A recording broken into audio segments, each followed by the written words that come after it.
हटिया लई चला साजन आंगनवा घर मागर मिला गए ना। हटिया लई चला साजन आंगनवा घर मागर मिला गए ना। या भौजी अम्मा कहाँ चली गई? देखा तो नहीं बाटी से बेरा वैसे कहाँ भेज दी अम्मा का? हरिया दीदी हम कहूँ नहीं भेजे वजे बाटन कह रहे कि बेसन घोर ले आओ और मसाला पीस ले बाय तो जन बताई तन बनी तब से बढ़ते हैं देखा चाय वाय बनाए कहो सबका दी तो बाय पियो अपन और काओ कहीं काओ जाए बनाई दी बिना कुछ पूछे जाचे वो बनाई दे तब वो 50 गाड़ी पाई इसे बैठे चुपाई मार के कहाँ मर चली गई है नहीं काय।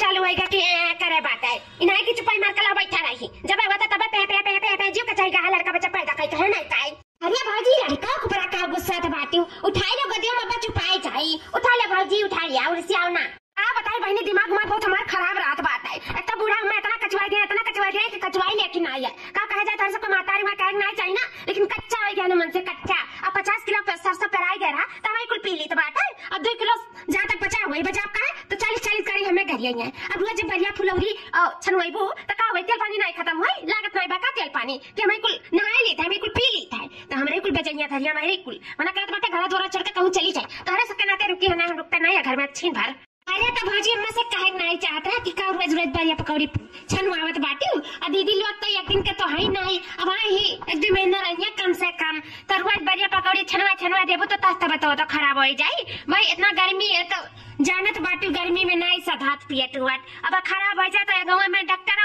नहीं मिली कि मिल जाए दवाई दर्पण करा लिए तो डॉक्टर बस्तिया गोरखपुर जाए पड़ी। अरे दीदी सुबह ये बतिया हम बोले हैं जैसे कहीं बेसनवा फेंट लिया और मसाला पीस लिया आई था ऐसा हम जान कि आज छने वाला बात है और कहबो करें कि अम्मा हो का रोज बढ़िया पकौड़ी छनवावत बाटी एक दिन हो तो एक दिन 10 दिन का यह कहानी है तैसा बहनी भर गरियावे लगी इसे हम चुपाई मार लियन क्या जाए उनसे अपन इज्जत उतरवावे चुपाई मारे में ही भलाई इसे हम चुपाई मार लियन कुछ नहीं बोलन और कहाँ कौनी वर डरियानी तब से दिखाई नहीं दी। अरे दीदी ऐसे सबका घर का कहानी है नहीं जानती हूँ ऐसे हम लोग बूढ़ा ना अपने बिटियन का जब बलवावे ले तरुआ अच्छा नहीं है अच्छा यह खत्म हो जाये तो यह बताए कि खत्म हो गया अम्मा तो 100 गाड़ी दी है तो जाए दो कुछ बात नहीं पकड़े चाहे बूढ़ पुराने का जनते हुए कितना बुद्धि हुआ था लड़कन बराबर हुआ था हतार काटा नहीं कर हमरा इनका बुराई करके हमरा इन साहूकारी भरावत थी वालिया माई आ गई घूमता हर काय। अरे घूमे नहीं गए बच्ची गए कटहर लावे अकारे लोग जुटी है तो सचिन लाख कोफ्ता बनाए के खवाई दी अकारे सबके काम उतरे पड़त वही कोफ्ता कोफ्ती कहे के खैया भरक परिवार बाटा है हम तो जानी तो बाटा कुल खत्म हो जात हुई पलते नहीं हुआ ऐसा कहना अपने बिटिया का अपने खेत सामना खवाई दी मन मना शांत हो जाए अपने खाए कौन फायदा जो लड़के बच्चे न पावे वो पता का हुआ बड़की जी अच्छा ललका बहनी हमरा माई अलबेला बोलत बाटी कोफ्ता नहीं कर पाती पोफ्ता का थी। अरे माई तू कहा झूठे गई परेशान हुए अब अखैया भरे परिवार है तो बाहर थोड़ी ना दिया जाये लेकिन जौन मन हुआ था तो हमरे बना खावा जाता है मैं तू परेशान ना हुआ ठीक बाटे रहा दो कोफ्ता बनावे का।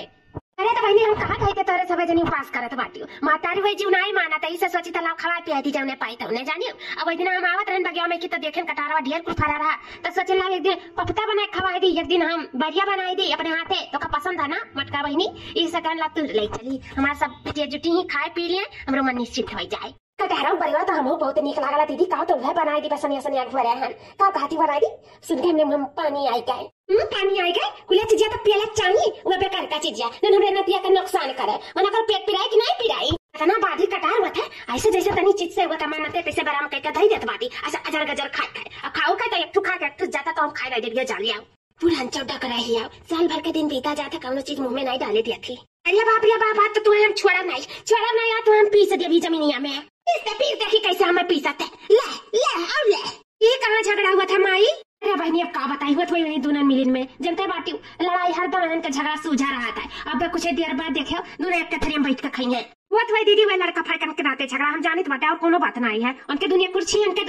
है टुन्न पुन्न हो जाता बाटे वो का छुई दी बस मार हो जाए और सिम बर के कुछ बाजी जाई है ई मातारी में होई दोनों जनी के बाद में बैठ कथरी में फिर से जुट जाइए खाए जाए तनी भर देखिए का हुआ था चलो बड़की जीजी देखा जाए। अरे बहनी कहाँ जाते बाटी देखा जाके नहीं क्या जानत बाटी इतना पाठा चले लगी कहूँ चटा उठाए जाओ तो जनते बाटी बवाल हो जाये जो जाओ अपन बैठो उठोगी बोलो बतवाओ हमसे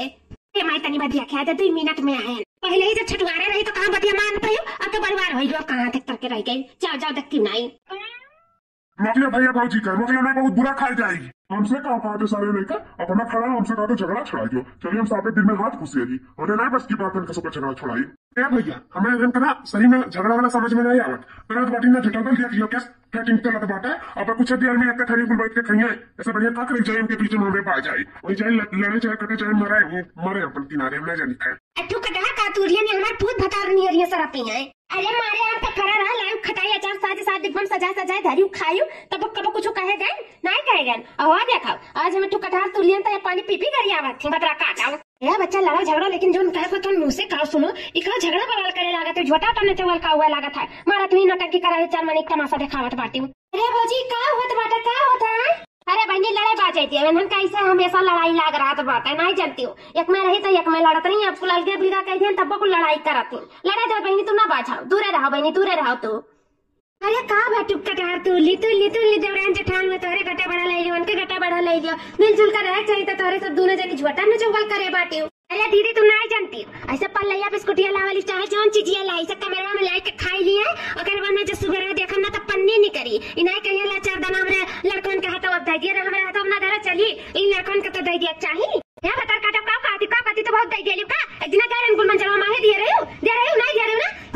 दीदी जाना थी एक दिन हमारे गुलमंजर खत्म हो गया गाय मांगे न कहन मुंह खोल के कहने दई तनी बार गुलमंजर कहली हमर मुड़िया पिराए लागी ऐसे साफे में पानी पी ली काती नहीं बटे हमरे खत्म हो गया कुछ देर खाद देखे न दलिया पीछे में कनिया चुप्पे से करत रही और झूठ बोल दे रही हमसे हम नहीं दे रही साफा साफ इनकार कर दे रही तो मैं काहे कोनो चीज दी काहे हमार कटार तू रे काहे न तूरी तेरे बाप का लिखा हुआ का तोहरे ता का ना हमरा हुआ का है एक मैंने 1000 दई तूरा ए दीदी जानती हूँ काहे नहीं गुलमंजरवा दिए रहे एक दिन हमें खबर है कि कमला पसंद मंगाई तो जाना थे कि कमला पसंद हमें पसंद है तो हम कहें लड़कों से कहें कहुआन की तनी में मुंह दे दियो सफाई कार कर दी तो झूठा हो गया तो मुंह फाक ली है हो देखा ई सही है जब नहीं दी हमें कमला पसंद तो हम न गुलमंजर नहीं दिहन। अच्छा ये बता तोरे सबके पास खबर है कहाँ पहुंचा था कि का मंगाया के का नहीं मंगाया है। हरे बच्चे जन चाट जासूस पैदा करे इनका दोनों जनी वही हर वार करत बाटे और क्या करी अजा भौजी लुआ मारी धसाई दिखे मेरा वही का गुलमंजन करती कमला पसंद खाती हूँ मारी हमारे भैया लोग के ना मच्छा काट के दे दी नहीं काहे क्या बहनी ज्यादा सिखाओ ना कि मेरा नहीं खा सब जनी खात बाटी का तारे लोग नहीं खाती का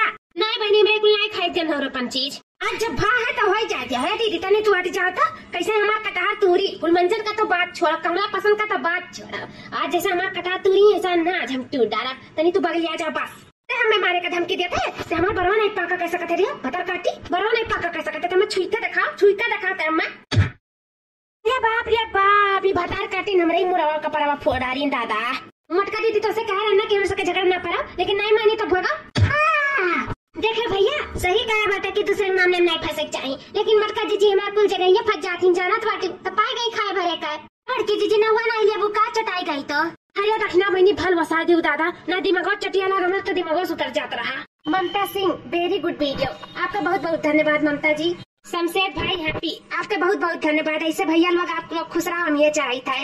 @my baby 2019 आप बहराइच यूपी से हो क्या? नहीं भैया हम यूपी बस्ती से आई। भैया कमेंट करे कति बहुत बहुत धन्यवाद। रविंदर भैया आपका भी बहुत बहुत धन्यवाद वेरी नाइस एडिटिंग धन्यवाद भैया। हरे दिया खाओ 90-50 यार है हम मटका जीजी का हाल बाटे अधीर को हमरे कत्ती दिल भेजे हम ठीक बाटे भैया आप बताओ कैसे बाटे और आपका दिल भेजे कति बहुत बहुत धन्यवाद।